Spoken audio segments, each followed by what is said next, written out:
Il est 20 h, heureux de vous retrouver au compte de cette édition d'information dont voici les titres. Conduite de la transition en Guinée, une mission des Nations Unies séjourne à Conakry. Elle a été reçue ce mardi même par le président du CNT. Les échanges ont porté essentiellement sur le transition, compte rendu à suivre dans ce journal. En 65 de l'armée guinéenne, une journée porte ouverte initiée pour rappeler l'histoire de l'armée guinéenne organisée au palais du peuple de Conakry. Elle est mise à profit pour expliquer aux citoyens les missions de chaque corps d'armée. Dans notre grand format de ce soir, nous irons à la rencontre des jeunes et femmes candidats à la migration à travers la loterie américaine. Bien que régulière, dans ce reportage, nous vous ferons comprendre les motivations réelles de ces jeunes Guinéens qui inondent les multiples cybercafés de la capitale Conakry dans l'espoir d'avoir une vie meilleure. C'est tout pour les titres. Encore une fois, bonsoir. À la une de l'actualité, une mission des Nations Unies a été reçue en audience ce mardi par le président du Conseil national de la transition. Les échanges ont essentiellement porté sur la conduite de la transition en Guinée, notamment le rôle du Conseil national de la transition. Pendant cette période, des échanges qui se sont soldés par une note de satisfaction. Ansoubaï Baldé.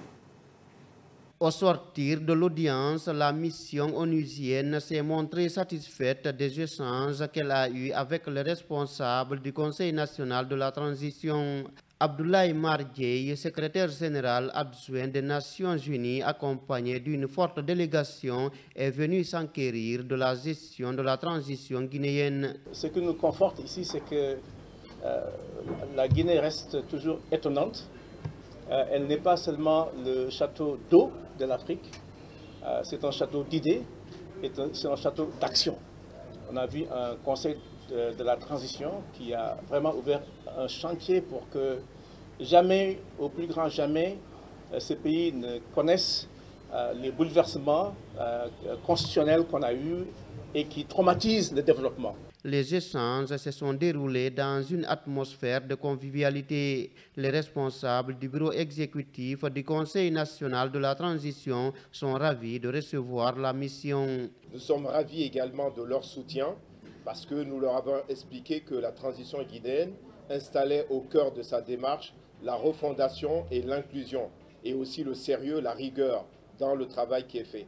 Donc c'est une aventure formidable à laquelle ils ont souscrit et donc nous en sommes véritablement honorés. La directrice régionale du programme des Nations Unies pour l'Afrique était parmi les membres de la délégation. Comprendre le rôle du Conseil national de la transition était l'un des points inscrits à l'ordre du jour. Toujours dans l'actualité, le président du mouvement démocratique libéral, Modèle, est arrivé dans l'après-midi de ce mardi à Conakry avec le prix africain du mérite et de l'excellence Kigali 2023. Ce prix lui a été décerné avec 79 autres personnalités africaines à l'occasion du Forum économique africain. Aliouba a dédié son prix au peuple de Guinée. Il a été interrogé par Mamadou Tanouba à sa descente d'avion. Suivez. Il y avait 500 nominés au départ, 80 lauréats à la fin. Je fais partie de ces lauréats. Je suis distingué pour le prix africain du mérite et de l'excellence. Un prix que j'ai dédié au peuple de Guinée, à la jeunesse guinéenne en particulier, qui est très laborieuse, qui se donne tous les jours des raisons d'espérer, de croire en un avenir pour notre pays et pour notre continent. Donc c'est une joie qui m'anime. Et aussi un sentiment de gratitude vis-à-vis de tous ceux qui ont soutenu toutes les initiatives que nous portons. Parce que ce mérite n'est pas que le mien. Il est celui de tous ceux qui ont cru en nous, tous ceux qui nous ont soutenus depuis le début. Et ce n'est qu'une étape sur un long chemin. On doit continuer de travailler pour que notre pays rayonne dans le monde. Et je me suis senti fier d'être un digne ambassadeur de la Guinée à travers cette distinction. Et cela a été salué par tous les participants. Je vous l'annonçais au sommaire, dans moins de 24 heures, l'armée guinéenne célèbre ses 65 ans d'existence. Dans le cadre de cette célébration, la semaine du soldat a été lancée. C'est dans cette optique qu'une journée porte ouverte a eu lieu ce mardi à l'esplanade du Palais du Peuple. Objectif, expliquer aux citoyens l'histoire de l'armée guinéenne et ses missions. Reportage, Mamadou Tanouba. La journée porte ouverte de l'armée a permis aux civils de visiter les stands des différents corps à l'esplanade du Palais du Peuple, du ministère de la Défense en passant par l'armée de terre, l'état-major général de l'armée jusqu'à la protection civile. Les visiteurs ont eu droit à une panoplie d'informations permettant de connaître l'histoire, la composition et les missions assignées aux corps armés. Au niveau des missions, elles sont articulées autour de 4 points. Nous avons la défense des frontières terrestres, participer à la défense opérationnelle du territoire, participer au développement socio-économique, exactement ce que nous sommes en train de faire, culturel, vous vendre l'image de notre armée, vous expliquer exactement pourquoi nous sommes là, et vous consolider un peu le point, le concept en une nation, pour vous signifier encore que nous sommes réellement issus de vous, et après l'armée, nous repartirons encore dans le monde civil, c'est évident. La gendarmerie nationale, au même titre que toutes les armées, a été créée le 1er novembre 1958. Et l'organe de commandement en ce temps-là s'appelait Direction générale de la gendarmerie nationale. Avec les réformes qui ont été engagées, la gendarmerie faisant partie intégrante des forces de défense, la gendarmerie et la direction générale a été érigée en état-major de la gendarmerie nationale. Les visiteurs, principalement composés d'élèves, d'étudiants et autres, sortent de cette visite avec de nouvelles idées. Je retiens dans tout ça que, disons, notre armée est pleine de bonnes choses à donner. Et si c'était possible qu'on nous facilite l'accès à l'armée, je crois que j'adorerais l'idée. L'élément qui m'a beaucoup touché, c'est le fait de voir que l'armée aussi a une presse. Là, je n'en savais rien, mais aujourd'hui, j'ai appris cela. J'étais stupéfaite. Nous avons visité le stand des pompiers, des sapeurs-pompiers, la protection civile. Ils nous ont expliqué ce que c'est. On est allé au niveau de la douane, ils nous ont expliqué quelle est leur mission.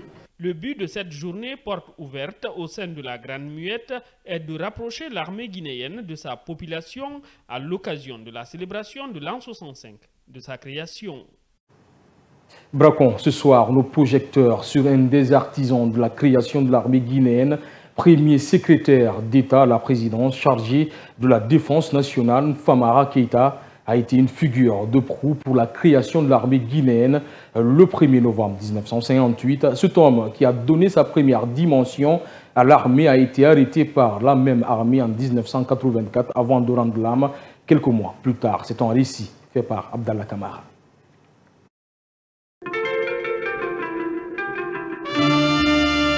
Au lendemain de l'accession à l'indépendance de la Guinée le 2 octobre 1958, la jeune République a créé son armée nationale, un secrétariat d'État à la présidence chargé de la défense nationale de la République de Guinée.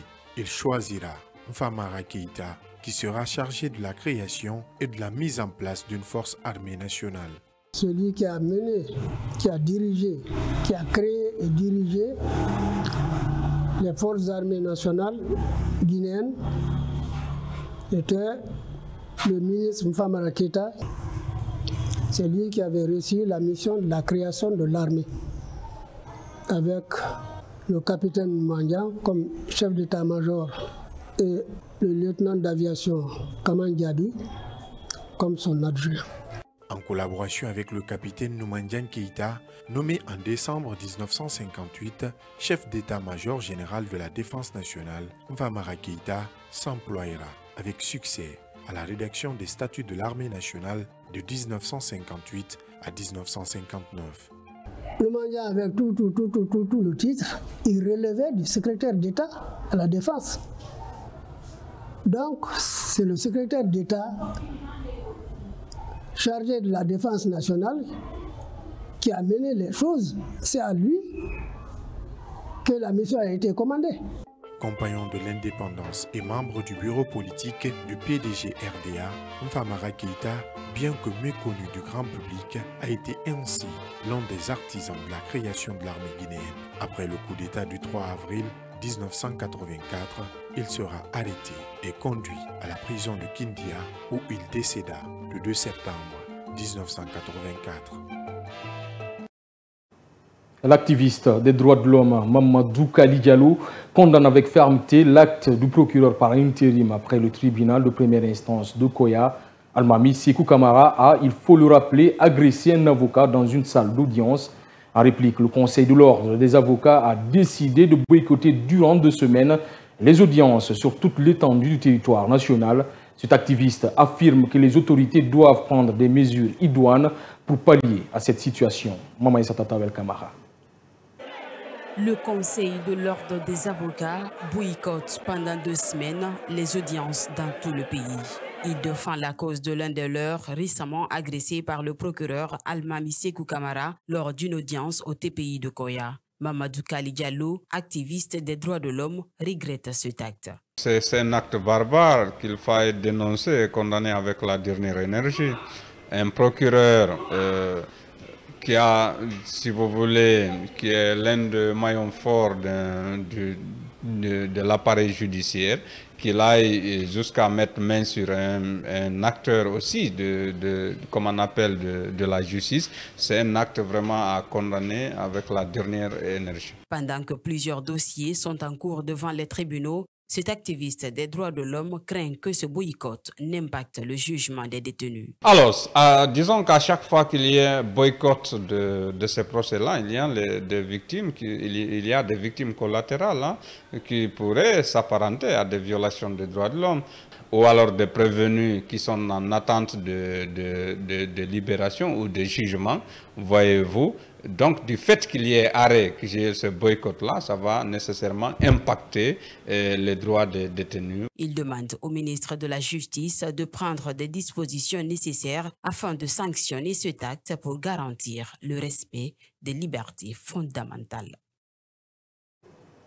Acte 2 de l'assaut de la dignité, le syndicat des professionnels de la presse de Guinée a déposé ce mardi une lettre d'information à la mairie de Kaloum. Dans la dite correspondance, il projette une manifestation pacifique le 6 novembre prochain à Kaloum pour exiger la libération du site d'information guinématin.com, toujours inaccessible aux lecteurs sur le territoire national depuis bientôt 3 mois. Amara Bangoa.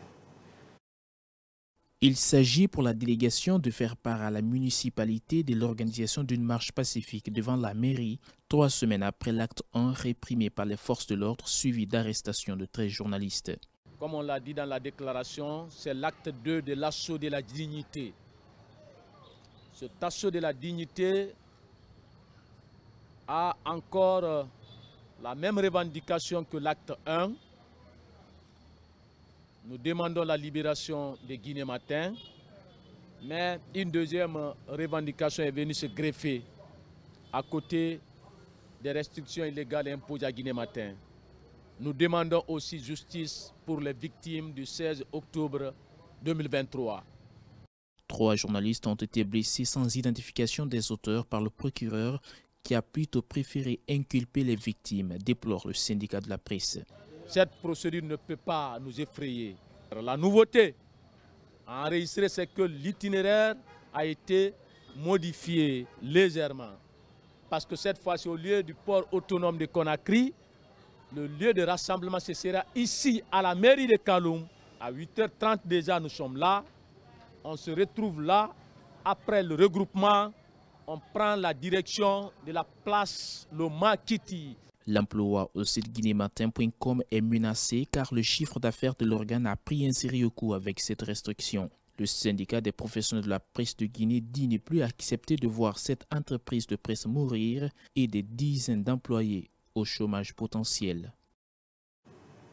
Un protocole d'accord signé entre les enseignants contractuels communautaires de Guinée et le gouvernement. Le texte a été adopté vendredi par les 2 parties qui ont accepté d'abandonner les revendications des arriérés de salaire au profit d'une intégration à la fonction publique. Toutefois, certains de ces enseignants contractuels rejettent ce compromis et clament ne pas avoir été associés à cette décision.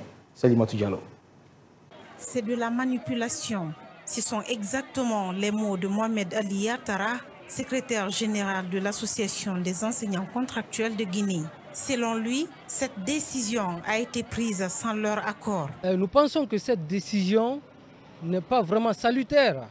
Et nous pensons que c'est vraiment de la manipulation. Parce que imaginez quelqu'un qui n'a pas travaillé sur le terrain durant une année entière puisse aller prendre une décision de manière unilatérale, c'est-à-dire de renoncer au salaire de plus de 18 000 jeunes.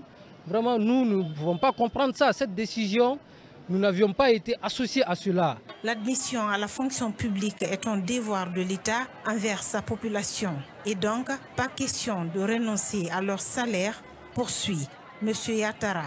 On ne peut pas, c'est-à-dire échanger son salaire contre une quelconque intégration à la fonction publique. C'est un devoir absolu pour l'État de prendre les fonctionnaires. Et par contre, nous, c'est un droit pour nous de rentrer en possession de nos dus, c'est-à-dire de nos salaires. A rappelé que depuis la signature de ce protocole d'accord et bien avant, plusieurs écoles sont toujours en manque de professeurs à l'intérieur du pays. Santé, dans ce journal, du 4 juillet au 13 octobre 2023, 538 cas de diphtérie ont été signalés, dont 18 cas confirmés, notamment en Haute-Guinée. Au total, 58 décès, dont 13 parmi les cas confirmés. Le taux de létalité sur l'ensemble des cas est de 11% et 461 contacts font l'objet d'un suivi. Dr Ben Youssouf Keita explique au micro de Mamadou Tanouba ce qu'il faut savoir de la diphtérie et de la poliomyélite. Suivez. Il est important que nos mamans soient bien informées sur les méfaits de la poliomyélite, surtout la diphtérie ensuite. C'est des maladies, c'est des pathologies virales et qui peuvent être évitées par la vaccination. Oui, en cette période, généralement ça apparaît à la fin, c'est-à-dire à cheval entre la fin de la saison sèche, la saison pluvieuse et le début de la saison sèche. Et c'est des maladies très handicapantes, surtout le cas de la poliomyélite. La diphtérie, elle peut tuer rapidement, mais elle ne fait pas, elle ne provoque un handicap. On ne le voit pas. C'est la poliomyélite qu'on voit, parce que c'est elle qui paralyse nos enfants et finalement les rend des handicapés qu'on voit généralement dans les pousse-pousse ou avec les béquilles. La diphtérie, non. Mais la diphtérie peut rapidement tuer par la diarrhée, par les conjonctivites qu'elle peut provoquer, même par des problèmes pulmonaires. Et c'est ça l'important de prendre le vaccin contre la diphtérie et contre la poliomyélite. Depuis son lancement officiel le 5 octobre dernier, la loterie américaine est prisée par de milliers de jeunes guinéens qui veulent rejoindre les États-Unis d'Amérique. Ils sont nombreux, ceux qui tentent leur chance dans les multiples cybercafés dans l'espoir d'avoir une vie meilleure, chose qui n'est pas sans conséquence sur l'économie du pays. Pour comprendre ces multiples raisons et motivations, notre reporter est allé à la rencontre de certains jeunes qui rêvent déjà avoir la nationalité américaine. C'est un grand format réalisé par Mariam Bouibari. Ils sont un peu partout sur les grands axes de la capitale, ces cybercafés qui arborent le drapeau américain ou l'effigie de la Statue de la Liberté. L'engouement autour de la Divi Loterie pour rentrer au pays de l'oncle Sam s'accroît au jour le jour. Mamadou Bouibari, accompagné de sa petite famille, est venu tenter sa chance dans ce cybercafé situé à Amdalaï Rond-Point. Après 4 tentatives déjà échouées, le père de famille ne désespère pas. Son rêve, offrir une meilleure vie à sa femme et ses 2 enfants. C'est la 4e fois que je viens jouer avec ma famille, mais Dieu n'a encore pas voulu que nous soyons parmi les admis. Je garde toujours espoir. Partir aux États-Unis va nous permettre, ma famille et moi, d'avoir une meilleure vie.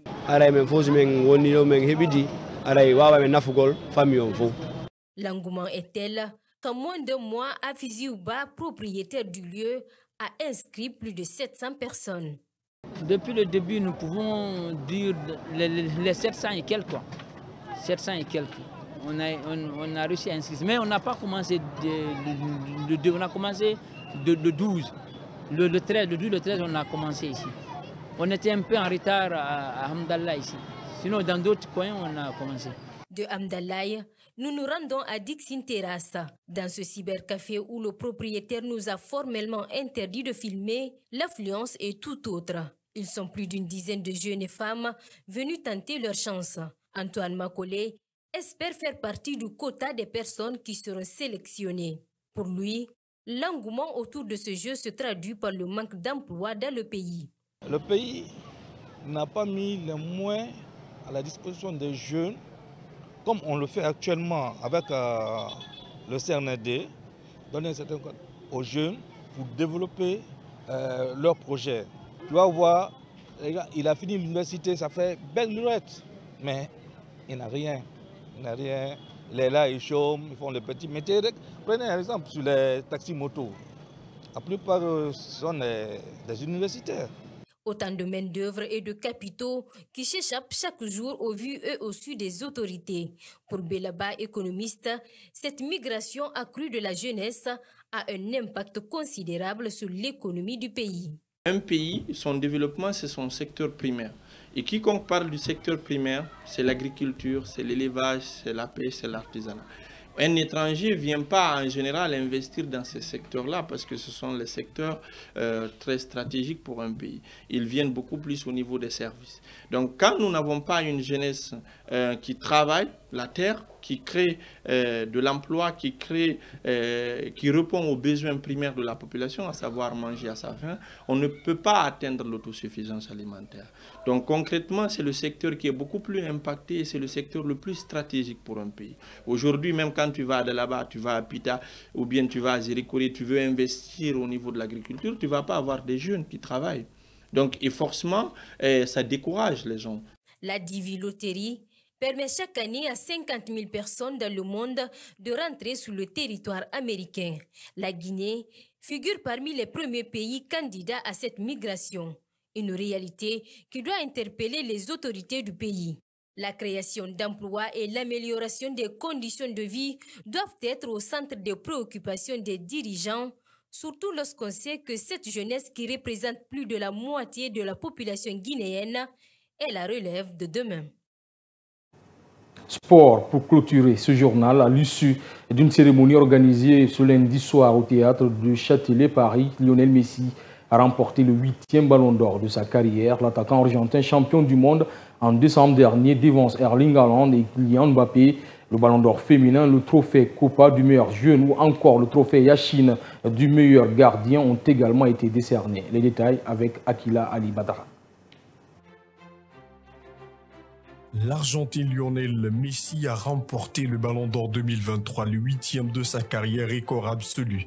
Il devance Erling Haaland et Kylian Mbappé et De Witt, déjà sacrés en 2009, 2010, 2011, 2012, 2015, 2019 et 2021. Lionel Messi a soulevé ce lundi soir dans l'écran majestueux du théâtre du Châtelet à Paris son 8e Ballon d'Or France Football, améliorant le record absolu en la matière, son dauphin et éternel rival Cristiano Ronaldo en détient 5. Pour cette édition 2023, Messi devance le Norvégien Erling Haaland Manchester City et le Français Kylian Mbappé du PSG. Également vainqueur de la Ligue 1 avec le club parisien, l'Argentin se distingue surtout par son titre en Coupe du Monde. Acquis en décembre 2022 avec l'Albi Céleste face au Bleu de Mbappé en finale. C'est le seul trophée majeur qui manquait à l'immense carrière de la Pulga qui porte désormais les couleurs de l'Inter Miami aux États-Unis avec qui il a déjà gagné la Ligue Coupe au mois d'août. C'est avec ces commentaires qu'on se quitte. Merci à tous d'avoir été des nôtres. L'information, c'est aussi notre site web, le www.siaminfo.com ou sur les réseaux sociaux, Kavi Media.